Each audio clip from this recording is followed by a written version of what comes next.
तो बच्चों आज हम पढ़ने वाले हैं चैप्टर नंबर 3 परमाणु एवं अणु। तो चलिए शुरू करते हैं। विषय वस्तु इसमें दी हुई है जो आपको पढ़ना है। तो इसमें रासायनिक संयोजन के नियम पढ़ने हैं आपको, डाल्टन का परमाणु सिद्धांत पढ़ना है आपको, परमाणु सेकंड पॉइंट आपका पढ़ना है आपको परमाणु अणु एवं उनके गुणधर्म आपको पढ़ने हैं। थर्ड पॉइंट है आयन्स आपको पढ़ने हैं, आयन क्या होते हैं, विभिन्न यौगिकों के रासायनिक सूत्र कैसे लिखे जाते हैं, क्या होते हैं, इसके बारे में आपको पढ़ना है। और मोल संकल्पना आपको यहाँ पर पढ़नी है। रासायनिक संयोजन के नियम सबसे पहले स्टार्ट करते हैं अपन। पहला टॉपिक है अपना रासायनिक संयोजन के नियम। किन्हीं दो या दो से अधिक पदार्थों के बीच रासायनिक अभिक्रिया कुछ सिद्धांतों पर आधारित होती है। इन सिद्धांतों को रासायनिक संयोजन के नियम कहते हैं। तो दो या दो से अधिक पदार्थों के बीच में क्या होती है, रासायनिक अभिक्रियाएं होती हैं। अब ये रासायनिक अभिक्रियाएं क्या होती है, कुछ नियमों पर आधारित होती है। उन नियमों को ही कहते हैं रासायनिक संयोजन के नियम। अब ये नियम क्या क्या होते हैं चलिए जानते हैं। तो रासायनिक संयोजन के नियम एक सारणी में आपको दिए हुए यहाँ पर।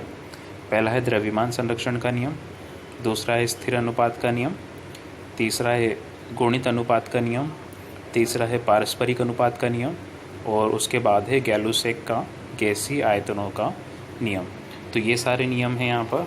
और यहाँ पे जो है हम सिर्फ दो नियम ही पढ़ेंगे जो स्टार्टिंग में दिए हुए हैं। बाकी के जो 3 नियम हैं ये बड़ी कक्षाओं के लिए है, आपकी क्लास में ये नहीं है। तो चलिए पहला वाला स्टार्ट करते हैं, द्रव्यमान संरक्षण का नियम। इस नियम के अनुसार द्रव्यमान का उदय या विनाश संभव नहीं है। तो ये नियम ये कहता है, देखो मेन पॉइंट है इसका, ये बात आपको ध्यान रखनी है यहाँ पर। ये नियम यूँ कहता है द्रव्यमान संरक्षण का नियम क्या है, कोई पूछे तो आपको ये बताना है कि द्रव्यमान संरक्षण के नियम के अनुसार द्रव्यमान को न तो उत्पन्न किया जा सकता है ना ही नष्ट किया जा सकता है। अर्थात यहाँ पर लिखा हुआ है द्रव्यमान को न तो उदय किया जा सकता है और ना ही विनाश उसका संभव है। तो अपने शब्दों में अपन ये भी कह सकते हैं कि द्रव्यमान को समझने के लिए कि द्रव्यमान को न तो उत्पन्न किया जा सकता है और ना ही नष्ट किया जा सकता है। नेक्स्ट देखो क्या है, किसी रासायनिक अभिक्रिया के लिए इस नियम का उपयोग निम्नलिखित तरीके से किया जा सकता है। किसी रासायनिक अभिक्रिया के दौरान पदार्थों के द्रव्यमान का जोड़ उस अभिक्रिया के उत्पादों के द्रव्यमानों के जोड़ के बराबर होगा। तो देखिए यहाँ पर ये बताया हुआ है कि किसी भी रासायनिक अभिक्रिया में, कोई भी रासायनिक अभिक्रिया, जैसे कि एग्जांपल में देख लो, उदाहरण में देख लो, क्या तो दिया हुआ है ए और बी आपस में जुड़ करके क्या बना रहे हैं, ए बी उत्पाद बना रहे हैं। तो दो पदार्थ हैं ए और बी, तो ए और बी दोनों जुड़ रहे हैं, ए प्लस बी यहाँ पर हो रहा है, और इसके फलस्वरूप एक नई चीज़ बन रही है ए बी। ठीक है, तो ए और बी तो क्या है, क्रियाकारक है, ये आपस में क्रिया कर रहे हैं ना, ए बी से क्रिया कर रहा है। तो इसको अपन पदार्थ भी कह सकते हैं या उत्पाद भी कह सकते हैं, सॉरी क्रियाकारक भी कहते हैं। क्रियाकारक का मतलब क्रिया करने वाले, तो ये क्रिया कर रहे हैं तो इसलिए इनको क्रियाकारक हम कह सकते हैं। बन क्या रहा है, ए बी बन रहा है, ए बी क्या है, उत्पाद है, जो नई चीज़ बन रही है उत्पाद। तो क्रियाकारक और उत्पाद दोनों आप समझ गए क्या होता है। ठीक है, तो ये कहना चाहता है कि अभिक्रिया के दौरान, रासायनिक अभिक्रिया के दौरान पदार्थों के द्रव्यमान का जोड़ उस अभिक्रिया के उत्पादों के द्रव्यमानों के जोड़ के बराबर होता है। तो पदार्थ का जो द्रव्यमान होता है टोटल, वो उत्पाद के द्रव्यमान के बराबर होता है, कुल द्रव्यमान के बराबर होता है। ठीक है, ये कहना चाहता है, मतलब क्रियाकारक या पदार्थ जो है, ये जो क्रिया कर रहे हैं, इनका जितना द्रव्यमान होगा टोटल, ए और बी का जितना द्रव्यमान होगा, उतना ही उत्पाद में जो भी बन रहा है, आपके ए बी जो बन रहा है उत्पाद, उसका भी द्रव्यमान उतना ही होगा। तो इस नियम के अनुसार ये कहना चाहता है ये कि क्रियाकारक और उत्पाद का द्रव्यमान समान होता है। तो चलिए एक और उदाहरण से हम समझते हैं। यहाँ देखिए एक रिएक्शन दी हुई है जो कि अभी अपन ने देखी थी, ए और बी मिल करके, ए और बी मिल करके क्या बना रहे थे, ए बी बना रहे थे। ठीक है, तो यहाँ पर दिया हुआ है एम ए का मतलब है ए का द्रव्यमान, फिर दिया हुआ है एम बी मतलब बी का द्रव्यमान, और एम ए बी मतलब ए और बी का द्रव्यमान। देखो यहाँ पर लिखा हुआ भी है नीचे, ए का द्रव्यमान, बी का द्रव्यमान और AB का द्रव्यमान। एग्जाम्पल ले लेते हैं अपन, A की जगह अपन रख देते हैं H2, ठीक है, B की जगह अपन रख देते हैं O2, और इन दोनों की अभिक्रिया से क्या बनेगा, H2O बनेगा, ठीक है, क्या बनेगा, H2O बनेगा। आप जानते हो कि हाइड्रोजन H2O जो होता है, H2O जो होता है जल का अणु होता है। तो जो जल का अणु है H2O, तो H2O में आप देखते हो H2 मतलब हाइड्रोजन कितने, 2 होते हैं और ऑक्सीजन 1 होता है। तो यहाँ पर हम ले रहे हैं दो हाइड्रोजन ले रहे हैं, 2 और 2 4, H2 है ना, तो H2 का मतलब 2 हाइड्रोजन, और आगे भी 2 लिखा हुआ है, इसका मतलब 2 को 2 से गुणा हो जाएगा यहाँ पर, तो 2 को 2 से गुणा हो जाएगा तो कितने हो जाएंगे, 4, मतलब कितने हाइड्रोजन, 4 हाइड्रोजन है, ठीक है। ये नीचे जो संख्या लिखी होती है इस संख्या गुणा आगे वाली संख्या से करते हैं, तब पता चलता है कितने हाइड्रोजन। यहाँ पर देखिए O2 लिखा हुआ है, तो O2 में कितने ऑक्सीजन है, 2 ऑक्सीजन, साइड में 2 लिखा हुआ है ना, इसका मतलब 2 ऑक्सीजन। इनके मिलने से क्या बनेगा, 2H2O बनेगा। तो ये एक रासायनिक समीकरण अपन ने ले ली। तब चलिए देखते हैं इनका द्रव्यमान जो है रासायनिक अभिक्रिया के बाद क्रियाकारक का एक जैसा है या नहीं है। तो यहाँ पर अपन ने क्या लिया, A की जगह तो ये लिया है H2O, B की जगह अपन ने O2 लिया है, और AB की जगह हमने लिया है H2O। यहाँ देखिए आप 2 × 2 मतलब जो हाइड्रोजन है उसका जो द्रव्यमान होता है सभी का फिक्स होता है, तो आप याद भी रख सकते हो इनको। अभी तो H2O, H और ऑक्सीजन का, हाइड्रोजन मत और ऑक्सीजन का याद रख लीजिए आप। हाइड्रोजन का है 1, तो यहाँ पर कितने हाइड्रोजन है हमारे पास, 4 हाइड्रोजन है, ठीक है। तो 4 हाइड्रोजन का कितना द्रव्यमान हो जाएगा, 2 × 2 करके बताया हुआ है, कितना हाइड्रोजन है, 4 हाइड्रोजन है, तो 4 हाइड्रोजन का कितना द्रव्यमान हो जाएगा, 4 ग्राम हो जाएगा, क्योंकि एक हाइड्रोजन का 1 ग्राम होता है, तो 4 हाइड्रोजन का कितना हो जाएगा, 4 ग्राम हो जाएगा। यहाँ देखिए ऑक्सीजन का परमाणु द्रव्यमान कितना होता है, 16, तो 16 ये फिक्स है ऑक्सीजन का परमाणु द्रव्यमान। तो इसको क्या करना है अपन को, 16 को, ऑक्सीजन 2 है ना, तो 1 का 16 तो 2 का कितना, 32, तो 2 ऑक्सीजन है इसलिए 16 को 2 से गुणा किया अपन ने और आया कितना, 32। यहाँ पर आप देखिए इसका देखते हैं अपन, तो H2O, तो हाइड्रोजन कितने हैं यहाँ पर, 2, ठीक है, तो 2 के लिए अपन ने यहाँ पर लिखा 2, ऑक्सीजन कितना है यहाँ पर, 1, तो ऑक्सीजन के लिए अपन ने लिखा 16, क्योंकि हाइड्रोजन में 1 होता है, तो 2 हाइड्रोजन है कितना, 2, ऑक्सीजन का 1 का 16 होता है, तो एक ही का लिखेंगे अपन 16, तो और आगे के लिखा हुआ है 2, तो ये 2 से मल्टीप्लाई हो जाएगा, गुणा हो जाएगा, ठीक है। तो यहाँ पे अपन 16 और 2 को जोड़ेंगे तो कितना हो जाएगा, 18, 18 को 2 से गुणा करेंगे तो 18 दूनी 36 ग्राम, ठीक है। अब यहाँ पर अपन को 4 प्राप्त हुआ था, ठीक है, ये 4 प्राप्त हुआ था, 4 को अपन ने यहाँ लिख दिया, यहाँ पर हमें 32 प्राप्त हुआ था, 32 को हमने यहाँ लिख दिया, यहाँ पर अपन को 36 प्राप्त हुआ था, 36 को अपन ने यहाँ पर लिख दिया, ठीक है। अब इसको टोटल कर लेते हैं, 4 + 32 कितना हो गया, 36, ठीक है। तो इधर भी 36 और इधर भी 36 हो गया, ठीक है, तो दोनों तरफ बराबर हुआ। तो इससे अपन को पता चलता है कि क्रियाकारक या पदार्थ जो क्रिया करते हैं उनका द्रव्यमान और उत्पाद का द्रव्यमान सदैव बराबर होता है, क्योंकि बराबर के इधर भी 36 है और इधर भी 36 है। चलिए नेक्स्ट आगे चलते हैं। एक क्वेश्चन दिया हुआ है यहाँ पर, क्वेश्चन देख के परेशान मत होना, बहुत ही सिंपल क्वेश्चन है, बहुत ज़्यादा सिंपल क्वेश्चन है, ठीक है, बस दिखने में बड़ा दिख रहा है। तो यहाँ पर देखिए आप, क्या है क्वेश्चन, एक अभिक्रिया में 5.3 ग्राम सोडियम कार्बोनेट एवं 6.0 ग्राम एथेनोइक अम्ल अभिकृत होते हैं। तो मतलब ये दोनों चीज़ें अभिकृत, डरना मत ऐसे शब्दों को देख करके, हिंदी के भारी भारी शब्द हैं, तो अभिक्रिया करते हैं, इसका मतलब ये है, सीधी सी बात। अब ये लिखते ही जाने क्या है, सीधा सा लिख देना चाहिए, अभिक्रिया करते हैं, है ना। तो एक अभिक्रिया है जिसमें क्या है, सोडियम कार्बोनेट है, कितना, 5.3 ग्राम, शुरू से देख लो एक बार, 5.3 ग्राम सोडियम कार्बोनेट है, 6.0 ग्राम क्या है, एथेनोइक अम्ल है, और ये क्या करते हैं, आपस में अभिक्रिया करते हैं, ठीक है भाई, अभिक्रिया करा देंगे दोनों की। और बनेगा क्या, देखो आगे, 2.2 ग्राम कार्बन डाइऑक्साइड बनेगी, कार्बन डाइऑक्साइड बनेगी कितनी, 2.2 ग्राम, और 8.2 ग्राम सोडियम एथेनोएट बनेगा, और क्या बनेगा, 0.9 ग्राम जल बनेगा, जल उत्पाद के रूप में प्राप्त होते हैं। तो 3 चीज़ें प्राप्त हुई, 2.2 gram carbon dioxide, 2.2 gram carbon dioxide, 8.2 gram sodium ethanoate और 0.9 ग्राम क्या प्राप्त हुआ अपन को, जल उत्पाद के रूप में प्राप्त होते हैं। इस अभिक्रिया द्वारा दिखाइए कि यह परीक्षण द्रव्यमान संरक्षण के नियम को सिद्ध करता है। तो चलो ठीक है, अब इसने जो जो कहा है वैसा वैसा लिख भी रखा है इसने। तो सोडियम कार्बोनेट और सोडियम एथेनोइक अम्ल आपस में अभिक्रिया करा रहे हैं, सोडियम एथेनॉइड बन रहा है, कार्बन डाइऑक्साइड बन रही है और जल बन रहा है। वही बात इसने कही भी है कि ये दो चीज़ अभिक्रिया कर रही है और ये तीन चीज़ बन रही है। ठीक है, आंसर पे आ जाइए। आंसर भी अपन ने वही कर दिया, सोडियम कार्बोनेट, सोडियम एथेनोइक अम्ल, सोडियम एथेनॉइड बन रहा है, कार्बन डाइऑक्साइड बन रहा है और साथ में जल बन रहा है। तो ये तो पदार्थ है जो क्रिया कर रहे हैं, ये वाले क्या है, पदार्थ है। और ये क्या बन रहे हैं, सारे के सारे अपने पास उत्पाद बन रहे हैं। ठीक है, तो द्रव्यमान संरक्षण के नियम से समझने की कोशिश करते हैं इसको। वापस से वही रिएक्शन लिख ली इसने, सोडियम कार्बोनेट का द्रव्यमान। अब क्या करेंगे, अपन सभी के द्रव्यमान को जोड़ देंगे। सोडियम कार्बोनेट का द्रव्यमान प्लस एथेनोइक अम्ल का द्रव्यमान प्लस सोडियम एथेनोइड का द्रव्यमान और कार्बन डाइऑक्साइड का द्रव्यमान प्लस जल का द्रव्यमान, सभी को जोड़ दिया अपन ने।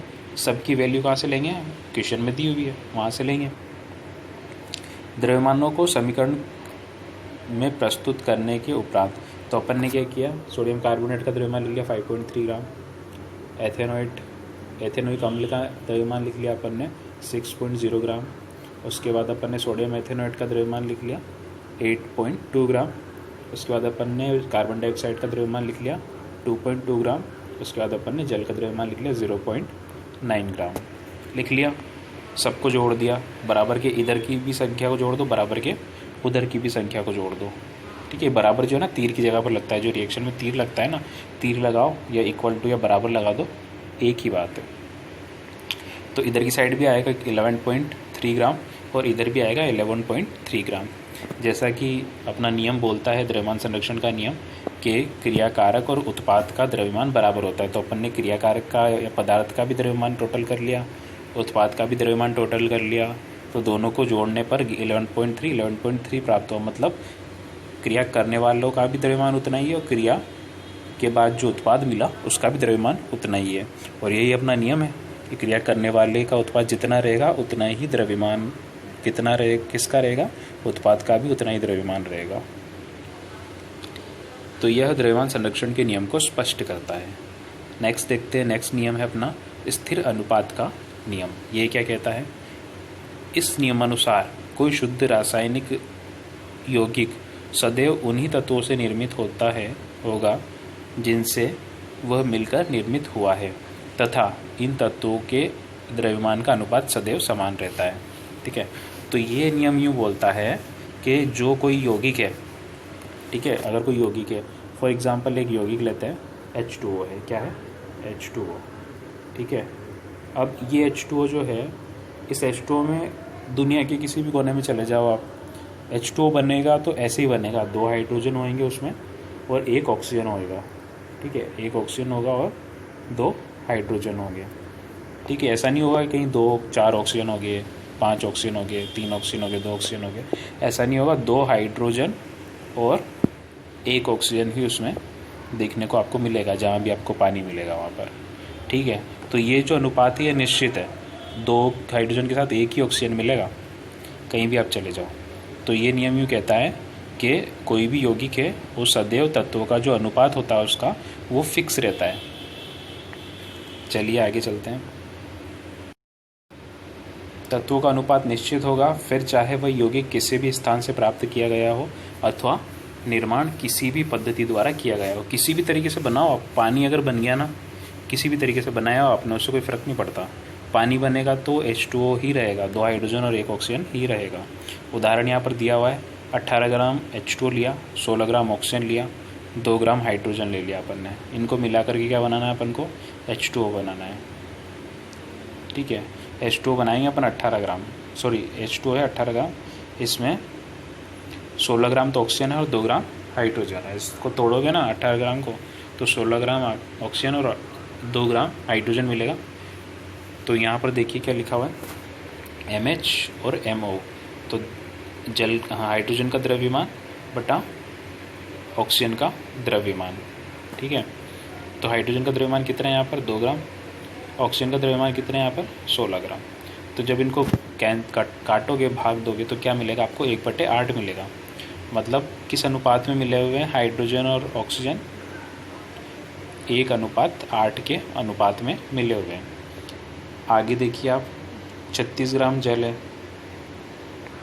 36 ग्राम H2O है यदि, तो 36 ग्राम H2O को अगर आप तोड़ोगे तो इसमें आपको मिलेगा 32 ग्राम ऑक्सीजन, 4 ग्राम हाइड्रोजन। ठीक है, तो यहाँ पर अगर आप दोनों के द्रव्यमानों का अनुपात निकालोगे, MH बटा MO, MH जो है हाइड्रोजन का द्रव्यमान, ऑक्सीजन जो MO जो है वो ऑक्सीजन का द्रव्यमान, तो 4/32 करना पड़ेगा और भाग देने पर आएगा यहाँ पर 1/8, वापिस से वही आएगा, द्रव्यमान वही का वही है। यहाँ पर देखिए आप 9 ग्राम जल लोगे अगर आप, तो इसमें आपको मिलेगा 8 ग्राम ऑक्सीजन और 1 ग्राम हाइड्रोजन। अगर दोनों का अनुपात निकालोगे तो 1/8 निकलेगा। ठीक है, ये 1/8 निकलेगा।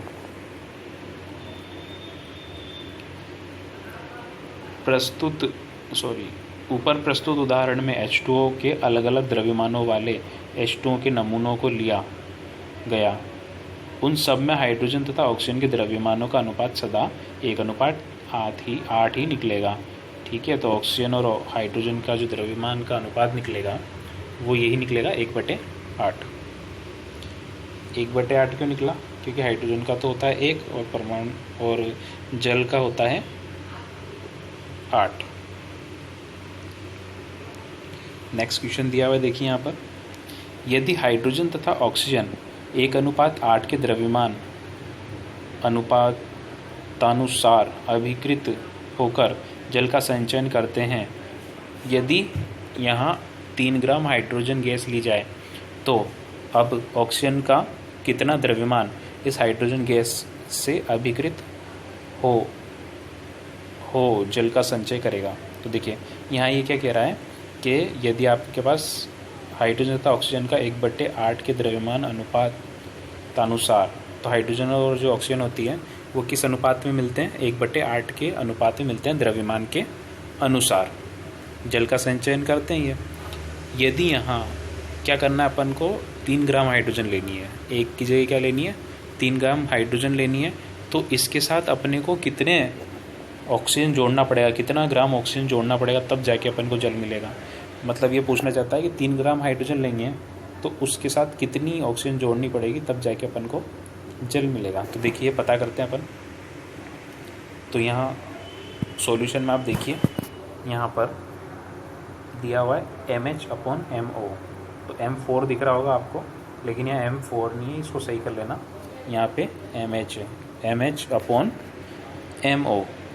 यहाँ पर दिया हुआ है MH कितना है अपने पास, मतलब मास ऑफ हाइड्रोजन, हाइड्रोजन का द्रव्यमान कितना है यहाँ पर अपने पास 1 नॉर्मली जो होता है। ठीक है, मास ऑफ ऑक्सीजन मतलब ऑक्सीजन का द्रव्यमान कितना है अपने पास 8, तो MH/MO इज इक्वल टू हो जाएगा 1/8। तो 1/8 जो है यहाँ पर अपन को MH इज इक्वल टू कितना दे रखा है, उसको चेंज वो कह रहा है ना भाई, और हाइड्रोजन का द्रव्यमान अपन कितना लेंगे 3 ग्राम लेंगे, तो ले लिया भाई MH अपन बराबर क्या रख दिया अपन ने 3 ग्राम रख दिया। तो जो अपना सूत्र है यहाँ पर MH की जगह अपन को क्या रखना है 3 रखना है, तो ये सूत्र है अपने पास ये, तो यहाँ पर अपन को 3 रखना है। और वो पूछ रहा है कि ऑक्सीजन का मान कितना होगा, ऑक्सीजन का द्रव्यमान कितना होगा, तो ये सॉल्व करेंगे तो आ जाएगा अपने पास।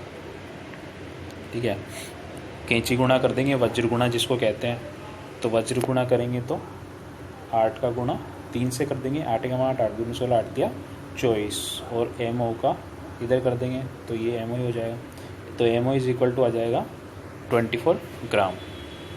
ठीक है, तो यहाँ देखिए नीचे लिखा हुआ है MO बराबर 24 ग्राम। तो ये अपना आंसर आ गया, कितनी ऑक्सीजन की ज़रूरत पड़ेगी इसके लिए अपन को 24 ग्राम ऑक्सीजन की ज़रूरत पड़ेगी।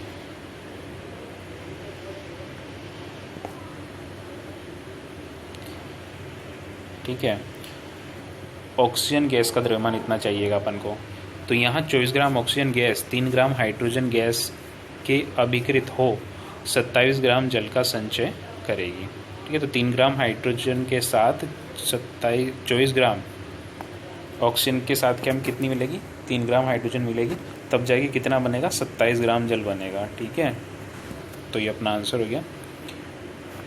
आज के लिए इतना ही। कल अपना जो टॉपिक होगा वो होगा डॉल्टन का परमाणु सिद्धांत।